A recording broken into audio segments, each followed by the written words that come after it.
역사를 보면 시대마다 강대국이 존재했습니다. 성경에는 6개의 초강대국들이 시대를 달리하면서 등장하는데 애굽, 아수르, 바벨론, 바사, 헬라, 로마 6나라입니다. 한때 세상을 지배했던 나라입니다. 근대에 들어와서는 영국이 해가 지지 않는 나라라고 하여서 세계를 제패했습니다. 지금은 미국이 세계 경찰을 자처하면서 또 큰 영향력을 발휘하고 있습니다. 그런데 어떤 강대국도 계속 강대국은 아니었습니다. 어느 시점이 되면 강대국 자리를 다른 나라가 차지했습니다. 잘 나가던 나라가 위기가 찾아왔을 때에 그 위기를 잘 관리하지 못하면서 강대국에서 떨어지고 점차 쇠퇴의 길을 걸었습니다. 우리 개인의 삶도 마찬가지입니다. 하는 일이 잘 풀리고 사람도 붙고 돈도 들어오고 인생에서 올라가는 때가 있습니다. 반대로 하는 일이 잘 안 되고 사람도 떨어져 나가고 물질도 떨어져 나가서 인생에서 내려갈 때가 있습니다. 밤과 낮이 항상 교차하듯이 우리의 삶도 이렇게 올라갔다가 내려갔다를 반복을 합니다. 그래서 올라갈 때 우리가 겸손할 줄 알아야 됩니다. 내려올 때가 반드시 있기 때문입니다. 내려갔을 때는 더 잘해야 됩니다. 대처를 잘 하지 못하면 다시는 올라오지 못할 수도 있기 때문입니다. 그런데 우리는 미련해서 올라가면 계속 올라갈 줄 알고 교만하고 떨어지면 다시는 올라오지 못할 줄 알고 낭망하고 주눅에 들고 힘이 빠져 있습니다. 올라갔습니까? 내려오는 때가 있는 줄 알고 겸손하게 지금의 자리를 잘 관리하고 지켜야 됩니다. 내려갔습니까? 너무 낭망하거나 주눅 들지 말아야 됩니다. 지금의 이 순간을 잘 관리하면 다시 올라갈 수 있기 때문입니다. 한 번도 올라가 본 적이 없습니까? 주님을 잘 의지하면 올라갈 수 있습니다. 올라가게 하시는 분도 하나님이시고 떨어지게 하시는 분도 하나님이십니다. 올라가든지 떨어지든지 주님을 붙들어서 올라가면 겸손하고 떨어졌으면 대처를 잘하여서 회복할 수 있는 주의 백성들이 되시기를 축복합니다. 자, 오늘 말씀을 보시면 높은 난간에서 떨어진 한 사람을 소개하고 있는데, 자, 2절을 보면 누굽니까? 아하시아입니다. 왕이 왕궁 다락 난간에서 떨어졌습니다. 여러분, 왕이 왕궁에서 떨어지는 일은 흔한 일이 아니에요. 거의 일어나지 않습니다. 왕궁이 어떤 것입니까? 세상에서 최고로 안전한 곳이 왕궁이에요. 철저한 보안 경호가 이루어지고 가장 안전한 시설이 되어 있는 곳이 왕궁입니다. 철저하게 관리하고 점검을 합니다. 안전했을 것이고 떨어졌다 하더라도 다리 정도 다치고 말 것 같은데 죽을 지경에까지 놓이게 되었다는 것은 보통 심각한 일이 아닌 거예요. 전쟁터에 왕이 나가서 전쟁을 하다가 이렇게 된 것이 아니라 가장 안전한 왕궁에 있다가 이런 일을 당하였습니다. 자, 또 아하시아 왕에게는 이런 낙상 사고가 일어나기 전에 1절에 보면 또 나라에 어떤 일이 발생했죠? 잘 조공을 바치던 모압이 이스라엘을 배반하였더라. 이스라엘의 국가 안보에 구멍이 뚫렸습니다. 그냥 우연히 모압이 이스라엘을 배반했을까요? 자, 이쯤 되면 이스라엘은 하나님의 언약이 있는 민족이고 백성입니다. 그러면 하나님 앞에서 한 번쯤 생각해 봐야 됩니다. 왜 이런 일이 발생했을까? 왜 주변의 사람들이 나를 배신을 했을까? 내가 왜 이렇게 안전한 시설이 있는 왕궁, 최고로 세상에서 안전한 왕궁, 여기에서 떨어져서 병이 들게 되었을까? 자, 오늘 본문은 바로 앞에 있는 열왕기상 22장의 끝부분과 연관이 되어 있습니다. 연결이 되어 있습니다. 22장 51절에 보면 왕 아버지가 죽고 아하시야 왕이 되었는데 51절에 보면 몇 년을 통치했다고요? 2년을 다스렸습니다.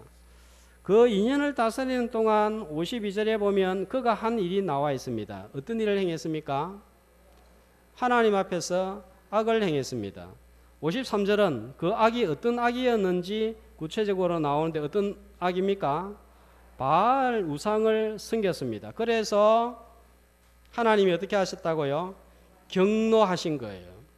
자, 연관지어 볼 때에 모압이 이스라엘을 배반한 것은 아하시야 왕이 하나님을 배반했기 때문입니다. 그러므로 우리도 옆에 사람이 나를 배신하고 배반할 때 너무 억울하고 분하죠. 그때 한 번쯤은 자신을 돌아보면서 내가 하나님을 배반하지는 않았는가 돌아봐야 됩니다. 난간에서 떨어져 죽게 된 것도 하나님을 대항한 것과 무관하지 않습니다. 높은 곳에 올랐다가 언제든지 떨어질 수 있습니다. 하나님께서는 사람이 제일 안전하다고 생각하는 곳에서 언제든지 떨어지게 하실 수 있고 죽음에 이르게 하실 수도 있습니다. 왕도 떨어진다면 떨어지지 않을 사람은 아무도 없는 거예요. 살다가 한 번도 떨어지지 않고 살 사람, 내려가지 않고 살 사람은 아무도 없습니다. 중요한 것은 떨어지지 않는 것이 아니라 떨어졌을 때에, 죽게 되었을 때에 어떻게 대처하느냐가 중요합니다. 대처를 잘하면 죽을 사람도 살리지만 대처를 잘못하면 살릴 사람도 죽이게 됩니다. 아하시야 왕은 병들어 죽게 되었을 때, 떨어져서 병들어 죽게 되었을 때, 자, 어떤 대처를 합니까? 자기가 죽을지 살지 궁금한 거예요. 2절에 보면 어떤 대처를 합니까? 사자를 보냈습니다. 자, 특사입니다. 왕의 특사입니다. 누구에게요? 에그론의 신 바알세불. 자, 이 바알세불은 파리와 연관된 신으로 보기도 합니다. 위험에 처하니까 왕이 파리채로 잡아 때려 죽이는 파리한테 손을 내민 거예요. 사람이 이렇게 어리석습니다. 어려움에 빠지고 위기를 당하면 어디 손을 내밀 데가 없어가지고 그 날아다니는 파리채 가지고 잡아 죽이는 그 파리한테 손을 내밀고 내가 살 수 있는지 죽는지 한번 알아봐라 하는 거예요. 자, 그러자 하나님께서 엘리야 선지자를 통해서 특사들을 만나서 이스라엘에 하나님이 없어서 파리한테 왕과 나라의 운명을 묻고 맡기려고 하느냐? 그래서 왕은 침상에서 내려오지 못할 것이라고 전해라. 이렇게 전했습니다. 이쯤 되면 왕이 어떻게 해야 될까요? 모압이 배반한 것도 내가 이렇게 안전한 곳에서 난간에서 떨어져서 죽게 된 것도 우연이 아니구나. 내가 하나님께서 잘못해서 생긴 일이구나. 어떻게 해야 될지 선지자를 불러서 조언을 한번 들어보자. 이렇게 반응하고 대처하는 것이 정상입니다. 이스라엘 나라는 다른 민족과 다릅니다. 말씀이 있고 언약이 있고 선지자가 있는 나라예요. 그런데 어떻게 대처합니까? 특사들한테 누가 그런 말을 하느냐 그랬더니 8절에 보면 특사들이 그 말한 사람의 모습을 설명을 합니다. 어떤 사람이라고요?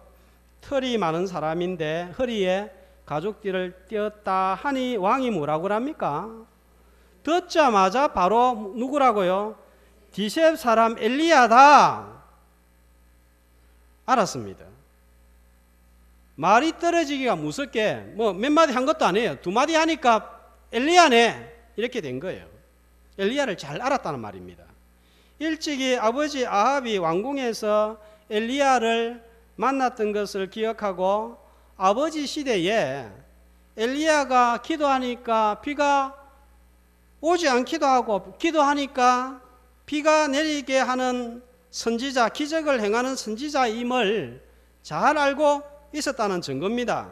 그러면 지금 국가의 안보에 구멍이 뚫렸고 최고 통치자 자신이 죽게 되었으니까 바로 그 선지자를 모시고 오라. 그러면 특사 중에서도 최고의 특사를 파송을 해야 됩니다.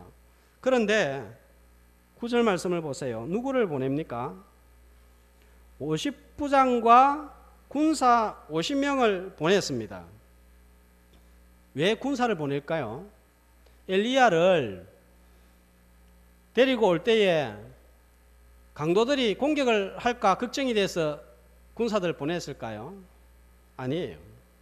잡아 오려고, 끌고 오려고 보낸 거예요. 파리떼한테는 특사를 보내면서 하나님의 말씀을 맡은 선지자에게는 군사를 보냈습니다. 50분장과 군사들은 엘리야에게 찾아가서 뭐라고 합니까? 내려오라. 하나님의 사람이여 내려오라. 자, 그런데 내려오라 하는데 무엇을 근거로 내려오라 그럽니까? 왕의 말씀이 좀 쉽게 말하면 끌고 오라 하더라 이 말이에요. 하나님의 말씀보다 왕의 말씀을 더 앞세우고 있습니다. 자, 하나님의 사람이여 하는 것도 좋은 말인 것 같지만 경멸하는 말입니다. 조롱하는 말입니다. 어떻게 되었습니까? 하늘에서 불이 내려와서 50부장과 군사 50명을 불태워버렸습니다. 자, 이 소식을 왕이 분명히 들었어요. 이쯤 되면 왕은 내가 실수했구나, 잘못했구나 이렇게 깨닫고 겸손하게 선지자를 하나님의 사람으로 여기면서 도움을 요청해야 되는데 또 똑같은 행동을 취합니다. 두 번째로 50부장과 군사 50명을 보냅니다. 똑같이 하늘에서 불이 내려와서 50부장과 군사들이 죽었습니다. 대처를 제대로 하지 못하니까 죽지 않아도 될 50부장 2명과 군사 100명이 죽음을 당했습니다. 자, 17절 말씀도 한번 볼까요? 아하시야 왕이 어떻게 되었는가 하면 왕이 어떻게 되었다고요? 죽었습니다. 어떻게 죽었습니까? 여호와의 말씀대로 죽었습니다. 하나님의 말씀을 무시하고 대처를 잘못하니까 자신도 죽고 옆에 사람도 죽였습니다. 얼마든지 살 수 있는 길이 있습니다. 엘리야가 여러분 어떤 선지자입니까? 비를 오게도 하고 멈추게도 하는 능력의 선지자였습니다. 사르밧 가부의 죽은 아들도 살렸습니다. 갈멜산에서 하늘에서 불이 내려오게 해서 제단을 태웠습니다. 구약을 대표하는 선지자 중에 선지자가 엘리야입니다.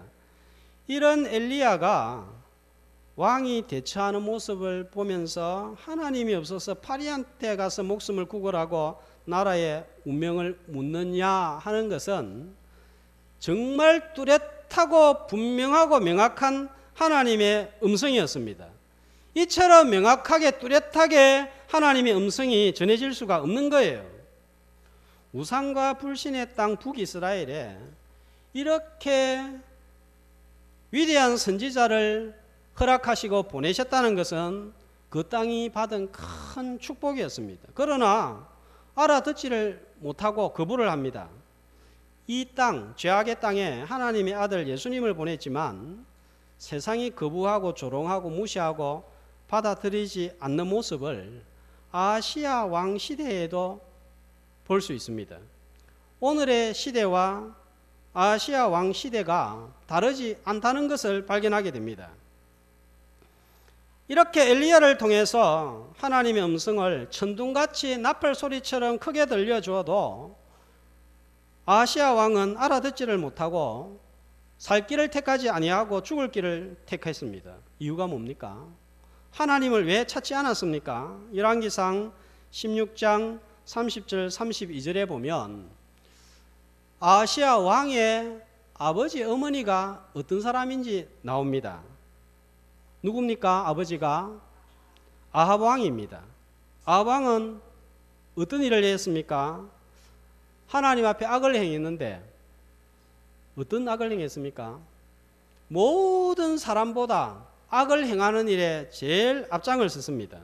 그리고 그 어머니는 누구라고요? 이세벨입니다. 이세벨. 예. 그런데 보니까 이 이세벨이 어떤 여성인지 소개하고 있습니다. 어느 나라 사람입니까? 시돈 사람의 왕 엘바스의 딸 공주입니다. 시돈 왕의 공주입니다. 그런데 이 시돈이 섬기고 예배하는 우상이 있었는데 바알입니다.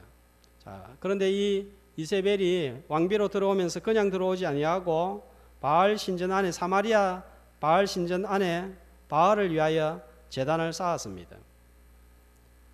시돈 왕의 딸로서 이스라엘 왕과 결혼해서 왕비가 되었는데 철저하게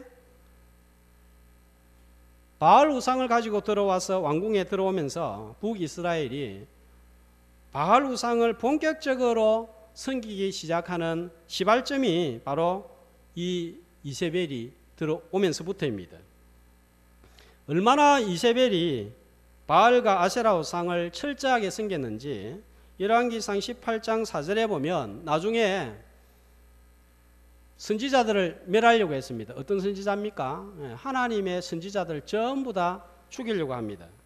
엘리야가 갈멜산에서 바알 선지자 450명, 아세라 선지자 400명을 불러서 바알 선지자들 처단하려고 하자, 처단을 하고 나자 어머니 이세벨이 엘리야를 죽이려고 했습니다. 그러니까 엘리야가 어떤 반응을 보입니까? 열왕기상 19장에 보면 열왕기상 19장에 보면 이세벨이 너무 무서워가지고 로뎀나무 아래서 하나님 죽여 주옵소서 그렇게 기도를 했습니다. 자, 이런 아버지, 이런 어머니가 아하시야 왕의 부모였습니다. 이걸 계속 어릴 때부터 보고 자라났습니다.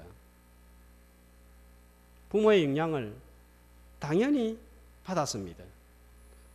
하나님을 위기 가운데서도 찾지 않았던 이유는 부모의 영향이 큰 거예요. 아버지와 어머니가 선지자를 우습게 생각합니다. 하나님의 말씀을 무시합니다. 그러니까 하나님을 당연히 무시하죠. 그러니까 50부장들도 선지자를 하나님의 사람이면 내려오라 하는 거예요.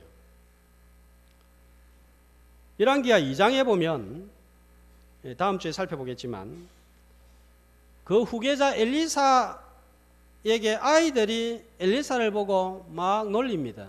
대머리야 대머리야 올라가라 올라가라. 왕도 신하도 아이들도 선지자를 무시했습니다. 왕이 선지자를 무시하니까 신하가 무시하고 아이들은 왜 선지자를 무시했겠습니까? 아이들이 뭘 안다고. 그 어른들이 선지자를 무시하니까 아이들도 따라서 하는 거예요.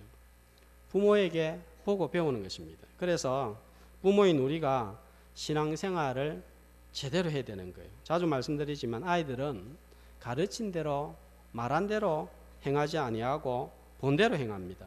우리가 성경을 열심히 가르쳐야 되겠지만 무엇보다도 보여주는 것이 신앙의 최고의 교육입니다. 지금 연세가 드신 우리 성도님들 한번 신앙생활하는 거 생각해 보세요. 저한테 교육받아서 기도생활, 헌금생활, 예배생활, 봉사생활 하는 건가요? 아닐 거예요.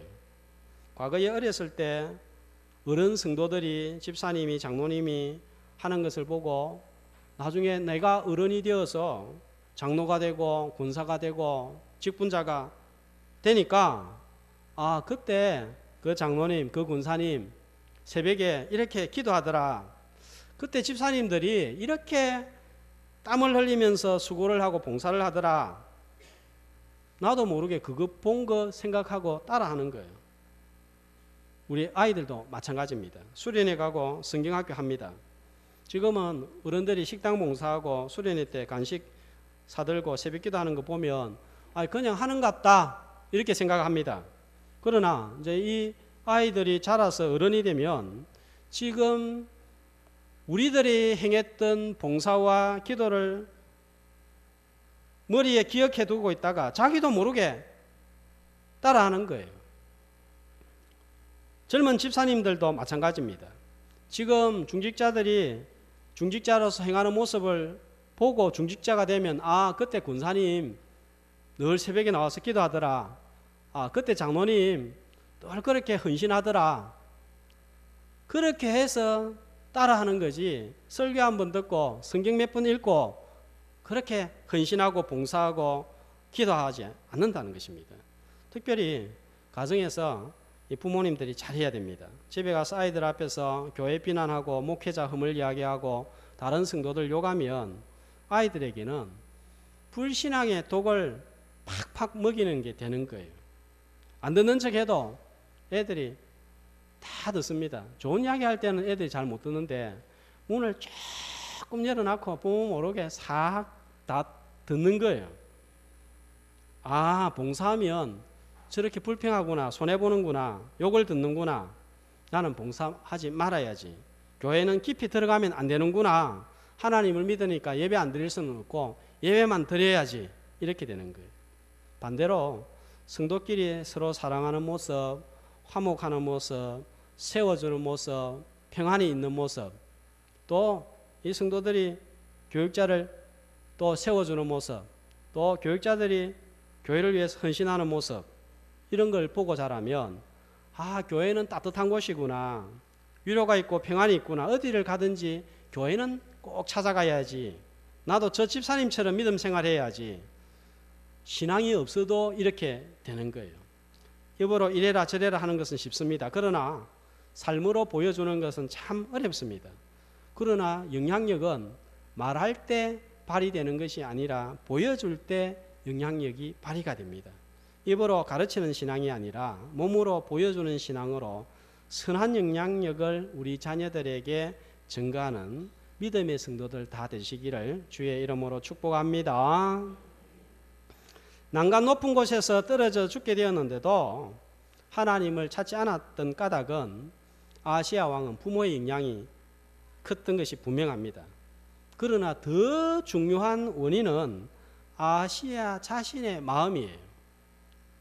어떤 마음입니까? 그 마음이 완악한 거예요. 엘리야를 통해서 하나님이 말씀하시고 50부장과 군사들을 통하여서도 말씀하시고 그것도 2번, 3번 이야기하는데도 불구하고 받아들이지 않는 것은 그 마음이 완악한 거예요. 어떤 자녀들은 부모가 불행하게 살고 엉뚱하게 살면 나는 절대로 저렇게 살지 말아야지 하고 바른 길을 갑니다. 그러나 어떤 아이들은 부모보다 더 못되고 더 엉뚱한 길로 갑니다. 아시아는 부모를 그대로 답습했습니다. 그러나 남유다의 히스기야 왕을 한번 생각해 볼까요? 아버지는 아하스 왕입니다. 열왕기하 16장 10절 14절에 보면 아하스 왕이 어떤 왕인지 잘 보여주고 있는 말씀이 나옵니다. 다메섹에 아수르 왕을 만나러 갔다가 거기에 우상이 있는 것을 보고 제단이 있는 것을 보고 그게 아주 좋아 보였는가 봅니다. 그래서 자기 나라 제사장 우리아에게 식양을 그려서 보내주면서 똑같이 만들어라. 그래서 돌아와서 만들어 놓은 것을 하나님의 제단 옆에 똑같이 나란하게 세워둔 거예요. 쉽게 말하면 불상을 가지고 와서 강대상 옆에다가 세워놓은 거예요. 생각만 해도 끔찍하잖아요. 그런 일을 행한 사람이 아하스 왕입니다. 그런데 아들 히스기야는 어떻게 했습니까? 왕이 되고 난 후에 아버지 시대의 우상을 전부 제거하고 성전을 새롭게 하고 폐지된 유월절 절기를 회복합니다. 이런 히스기야 왕에 대한 평가는 역대하 31장 20절, 21절에 나와 있습니다. 자, 다 같이 한 목소리로 히스기야가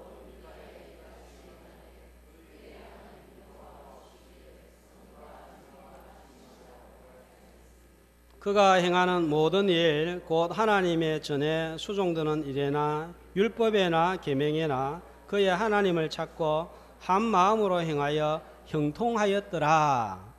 여러분, 어떻게 이런 아버지 밑에서, 이런 불신 아버지 밑에서 이런 신앙적인 아들이 나올 수 있는 건지 참 미스테리입니다. 아버지 아하스는 철저히 우상 숭배를 했는데 아들 히스기야는 철저하게 하나님 중심으로 살았습니다. 하나님을 향하여 마음이 열려있고 부드러워졌습니다. 그러니까 하나님의 말씀이 들리고 말씀이 들리니까 손이 움직이고 발이 움직였습니다. 가진 권력을 가지고 백성들을 위하여서 하나님을 위해서 사용하니까 히스기야 왕은 남유다 북이스라엘 왕 전부 다를 합쳐가지고 다윗 왕 다음으로 신실한 왕, 믿음의 왕, 하나님께서 인정하시는 왕이 되었습니다. 부모도 중요하고 신앙의 선배도 중요하지만 더 중요한 것은 내가 중요한 거예요. 내 마음이 중요한 거예요. 그래서 우리는 마음 관리를 잘해야 됩니다. 마음을 그냥 방치해두면 세상의 잡초, 정욕의 잡초, 이기심의 잡초, 죄의 잡초, 말씀을 무시하는 잡초가 무럭무럭 자랍니다. 갈아엎어야 됩니다. 언제 갈아엎어야 됩니까? 날마다 갈아엎어야 되는 거예요. 왜냐하면 우리 마음은 날마다 완악해지고 날마다 딱딱해지는 거예요. 어느 순간에는 좀 괜찮았다 싶은데 또 이 악한 본성이 살아나가지고 마음을 황폐하게 만들고 사막같이 만드는 거예요. 그래서 마음이 황폐해지면, 딱딱해지면 하나님이 천둥처럼 소리쳐도 들리지가 않는 거예요. 아하시야 왕에게 엘리야 선지자를 통해서 부하 100명을 죽이는 사건을 통하여서 명확하게 말씀해도 들리지가 않는 것입니다. 마음을 날마다 정기질을 해야 됩니다. 기도로, 말씀으로 정기질을 해야 됩니다. 말씀의 정기질을 해야 왕과 마음이 부드러워져서 말씀이 떨어져서 열매를 맺고 30배, 60배, 100배의 결실을 맺는 거예요. 자, 세 번째 백부장을 한번 볼까요? 13절에 보면 어떻게 대응을 합니까? 엘리야 잡아오라. 또 군사 50명을 주었습니다. 엘리야 앞에 가서 하나님의 사람이여 내려오라. 첫 번째, 두 번째 선지자와 같이 똑같이 말했습니까? 아니에요. 자, 어떻게 나아갔죠? 무릎을 꿇고 엎드리고 간구하여 이르되 하나님의 사람이여. 똑같이 하나님의 사람이여 라고 말했지만 마음이 달랐고 자세가 다른 거예요. 여러분, 우리가 말을 해도 똑같은 말을 해도 어떤 사람의 말은 참 좋게 들리고 어떤 사람은 기분 나쁘잖아요. 왜 그렇습니까? 마음이 다르고 자세가 다른 거예요. 그리고 말씀을 경청하고 하나님의 사람을 인정했습니다. 어떻게 되었습니까? 자기도 살고 부하 50명도 살렸습니다. 마음이 말씀을 듣고 말씀에 경청할 준비가 되어 있었기 때문입니다. 오늘 우리의 강팍한 마음이 예배 중에 들려오는 말씀으로 찬송으로 기도로 정기질이 되어서 열매를 맺어가는 시간이 되시기를 주의 이름으로 축복합니다. 또 아하시야 왕이 하나님을 찾지 않는 중요한 이유가 있습니다. 자기 방법이 있었기 때문이, 자기 힘이 있었기 때문입니다. 왕에게 뭐가 있습니까? 권력이 있습니다. 군사가 있습니다. 그러니까 50부장도 여호와의 말씀보다 왕의 말씀을 더 중시합니다. 엘리야는 특사를 통해서 왕에게 어떻게 말했습니까? 자, 6절 말씀을 다시 한번 볼까요? 왕한테 가서 전해라 하면서 내가 엘리야가 다시는 침상에서 내려오지 못할 것이다. 그렇게 말했습니까? 아니잖아요. 엘리야가 뭐라고 말씀을 전했고 특사들은 왕 앞에서 어떻게 보고했습니까? 어떻게 고하기를? 여호와의 말씀이. 그러나 50부장은 엘리야에게 나아가서 어떻게 이야기합니까? 왕의 말씀이. 세상 왕의 권세와 하나님의 권세는 비교할 수 없습니다. 우리에게 세상 왕은 신적 존재와 같이 보이지만 하나님 앞에서 왕은 하나의 도구에 불과합니다. 그러므로 권세 있는 왕이라고 할지라도 더 권세 있는 하나님께 순종하고 말씀에 순종해야 됩니다. 그러나 군사가 있고 자기 권력이 있으니까 하나님을 찾지 않는 거예요. 그런데 자기가 갖고 있는 군사, 왕의 권력이 목숨을 살립니까? 못하는 거예요. 아까 17절에 보니까 왕이 여호와의 말씀대로 어떻게 되었다고요? 죽을 목숨을 사람이 살릴 수 있는 게 아니에요. 왕의 권력이 살릴 수 있는 게 아니에요. 이방 종교를 한번 보세요. 그들은 절대로 구원의 자리에 이르지 못합니다. 왜 그럴까요? 자기 힘으로 자기 방법으로 구원을 얻고 영생을 얻으려고 하기 때문입니다. 자기 방법, 자기 힘으로 제 문제를 해결하려고 하는데 자기 힘으로 우리의 죄를 어떻게 해결할 수 있습니까? 세상 종교는, 세상 사람들은 어떻게 하면 죄짐을 벗어버리고 구원에 이른다고 가르치죠? 선행입니다. 도덕입니다. 철학입니다. 인격 수양입니다. 지식입니다. 구제입니다. 그러나 잠언 14장 12절은 이렇게 말씀합니다. 같이 어떤 길은 사람이 보기에 바르나 필경은 사망의 길이니라. 그들이 가르치는 구원의 길, 영생의 길이 꼭 맞는 것 같은데 마지막에는 어떻게 된다고요? 사망의 죽음에 이르게 된다는 것입니다.